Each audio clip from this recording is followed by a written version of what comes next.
ഇത്തവണ വലിയ ഭൂരിപക്ഷത്തിൽ വിജയിച്ച് ഒരു പൊൻ താമരയുമായി തിരുവനന്തപുരത്തേക്ക് പോകണം.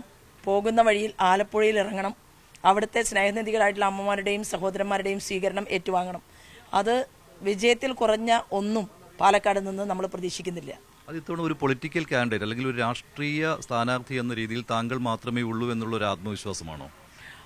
എൻ്റെ ആത്മവിശ്വാസം എന്ന് പറയുന്നത് പ്രസ്ഥാനത്തിൻ്റെ വളർച്ചയാണ്. കേരളത്തിൽ കഴിഞ്ഞ 2016 ഞാൻ മത്സരിക്കുന്ന സമയത്ത് പാലക്കാട് 2ാം സ്ഥാനത്ത് വന്നു. പിന്നീട് അതിനായിട്ടുള്ള മെട്രോ ശ്രീധരൻ സാറിന് വളരെ കുറഞ്ഞ വോട്ടുകൾക്ക് മാത്രമാണ് പരാജയമുണ്ടായത്. പിന്നീട് നമ്മൾ കാണുന്നത് പാർലമെൻറ്റ് തെരഞ്ഞെടുപ്പിൽ കേരളം ആകമാനം വലിയൊരു മൂവ്മെൻറ്റ് ഭാരതീയ ജനതാ പാർട്ടിക്ക് അനുകൂലമായിട്ട് നടന്നത് നമ്മളെല്ലാവരും കണ്ടതാണ്.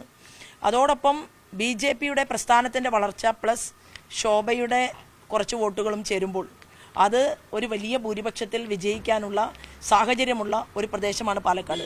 ഞാൻ ഇന്ന് വരെ ശോഭയുടെ പ്ലസ് വോട്ടുകൾ അതെന്താണ്? അത് എന്നെ സ്നേഹമുള്ള കോൺഗ്രസ്സുകാരും മാർക്സിസ്റ്റുകാരും അതുപോലെ തന്നെ രാഷ്ട്രീയത്തിന് അതീതമായി ശോഭ പോട്ടെ എന്ന് തീരുമാനിച്ചുകൊണ്ട് ആളുകൾ വോട്ട് ചെയ്യുന്നു. അതുകൊണ്ടാണല്ലോ 1.80 3 ലക്ഷം വോട്ട് ആലപ്പുഴയിൽ തന്നത്. അതുപോലെ തന്നെ 90,000 വോട്ടുള്ള ആറ്റിങ്ങൽ പാർലമെന്റ് മണ്ഡലത്തിൽ അത് പെട്ടിപ്പൊളിച്ചപ്പോൾ 2 ലക്ഷമായത്. അതുപോലെ ഇവിടെ തന്നെ 22,000 വോട്ട് 40,000 ജനങ്ങൾ തന്നില്ലേ. അപ്പോൾ കണക്കുകൾ സൂചിപ്പിക്കുന്നത് ഒരു സ്ത്രീ എത്രയോ വർഷം പൊതുപ്രവർത്തന രംഗത്ത് നിൽക്കുകയും പ്രവർത്തിക്കുകയും ചെയ്യുമ്പോൾ അവരെ ഹൃദയത്തിൽ വെക്കാൻ കേരളത്തിൻ്റെ പൊതുസമൂഹം തയ്യാറായിട്ടുണ്ട് എന്നതിൻ്റെ ഒരു സൂചകമായിട്ട് ഞാനതിനെ കണക്കാക്കുകയാണ്. മാത്രവുമല്ല, ഇത്തവണ വളരെ വ്യക്തമായി രാഷ്ട്രീയം ചർച്ച ചെയ്തുകൊണ്ടാണ് ഞങ്ങൾ ഈ തെരഞ്ഞെടുപ്പ് ഗോതയിൽ നിൽക്കുന്നത്. ഇവിടെ വളരെ രൂക്ഷമായിട്ടുള്ള വിഷയങ്ങൾ മറച്ചു വെച്ചുകൊണ്ട് ഒരു മതേതരത്വ മുഖംമൂടി അണിഞ്ഞുകൊണ്ട് ഇവിടുത്തെ UDFൻ്റെ നേതൃത്വം ഓരോ നിമിഷവും മുന്നോട്ട് പോവുകയും എന്നാൽ മതഭീകരവാദ ശക്തികളെ കൂട്ടുപിടിച്ചുകൊണ്ട് അധികാരത്തിൽ വരാൻ സാധിക്കുമോ എന്നുള്ള പരിശ്രമം നടത്തുകയും ചെയ്യുകയാണ്. ഇപ്പോൾ തന്നെ പറയുന്നത് എന്താണ്? ശ്രീമാൻ KC വേണുഗോപാൽ, ശ്രീമാൻ ചെന്നിത്തല, VD സതീശൻ എല്ലാവരും ചേർന്ന് അതിരൂക്ഷമായിട്ടുള്ള തർക്കങ്ങളുണ്ടെങ്കിലും അവസാനം പറയുകയാണ് ഞങ്ങളുടെ ആര് മുഖ്യമന്ത്രിയാകണം എന്നുള്ളത് ഹൈക്കമാൻഡ് തീരുമാനിക്കും എന്ന് പറയുകയാണ്. പണ്ട് അങ്ങനെ ഒരു ഹൈക്കമാൻഡ് ഉണ്ടായിരുന്നു. പക്ഷെ ഇപ്പൊ കേരളത്തിൽ അവരുടെ ഹൈക്കമാൻഡ് എന്ന് പറയുന്നത് ജമായത്ത് ഇസ്ലാമിയാണ്. അതായത് ജമായത്ത് ഇസ്ലാമിയും SDPIയും ചേർന്നുകൊണ്ട് ഇവിടെ കോൺഗ്രസിന്റെ മുഖ്യമന്ത്രി സ്ഥാനാർത്ഥിയെ വരെ തെരഞ്ഞെടുക്കാവുന്ന സാഹചര്യമാണ് അവരിപ്പോൾ ക്രിയേറ്റ് ചെയ്തുകൊണ്ടിരിക്കുന്നത്. CPM പറയുന്നുണ്ട് കോൺഗ്രസിന്റെ പട്ടിക, ലീഗിന്റെയും പട്ടിക, UDFന്റെ പട്ടിക തയ്യാറാക്കിയത് ജമാഅത്തെ ഇസ്ലാമിയുടെ നിർദ്ദേശം അനുസരിച്ചാണെന്ന് അവർ പേര് പോലും പറയുന്നുണ്ട്. KM ഷാജിയെ പോലെയുള്ളവരുടെ പേര് പോലും CPM പറയുന്നുണ്ട്. ഇതേ വാചകമാണല്ലോ ഇപ്പോൾ ശോഭയും പറയുന്നത്. കാരണം മതമാണ് പ്രശ്നമെന്ന് പ്രസംഗിച്ച് കേരളത്തിന്റെ മതേതര സമൂഹത്തെ വെല്ലുവിളിച്ചിട്ടുള്ള ഒരു വ്യക്തിക്ക് വേണ്ടി വേങ്ങരയിൽ നിന്ന് കുഞ്ഞാലിക്കുട്ടിയെ മാറ്റി നിർത്തിക്കൊണ്ട് അവിടെ ഷാജി മത്സരിക്കട്ടെ എന്ന് ജമാഅത്ത് ഇസ്ലാമി തീരുമാനിക്കുന്നു. NSSന്റെയും SNDPയുടെയും തിണ്ണ നിരങ്ങാൻ ഞാൻ തയ്യാറല്ല എന്ന് പറഞ്ഞ VD സതീശൻ ജമാഅത്ത് ഇസ്ലാമിയുടെ തിണ്ണ നിരങ്ങുന്നു നമ്മൾ കണ്ടു. കഴിഞ്ഞ ദിവസം SDPIയുമായിട്ട് ചങ്ങാത്തം കൂടിക്കൊണ്ട് മഞ്ചേശ്വരത്ത് SDPIയുടെ സ്ഥാനാർത്ഥിയുടെ നോമിനേഷൻ പിൻവലിപ്പിക്കുന്ന കാഴ്ച നമ്മൾ കണ്ടു.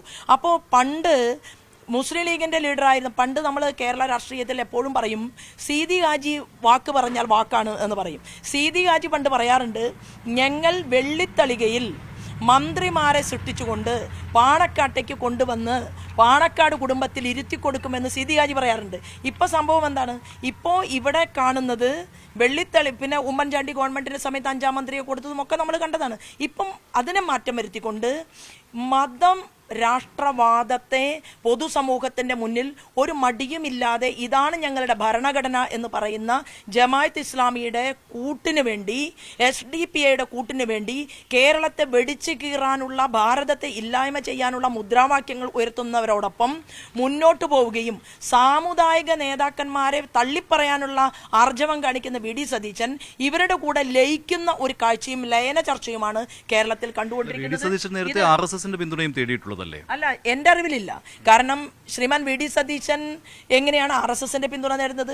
ഏത് കാലത്തും ഞങ്ങളുടെ പ്രസ്ഥാനത്തെ വളരെ വലിയ വാക്കുകളിലൂടെ ഞങ്ങൾ കോൺഗ്രസിന് ബദൽ ഇന്ത്യയിൽ ഞങ്ങളാണ് എന്ന് തെളിയിച്ചിട്ടുള്ള ഒരു രാഷ്ട്രീയ പാർട്ടിയാണ് ഞങ്ങൾ. ഇന്ന് 16 സംസ്ഥാനങ്ങളിൽ ഞങ്ങൾക്ക് മുഖ്യമന്ത്രിമാരുണ്ട്, ഒറ്റയ്ക്ക് താമര ചിഹ്നത്തിൽ വിജയിച്ച്.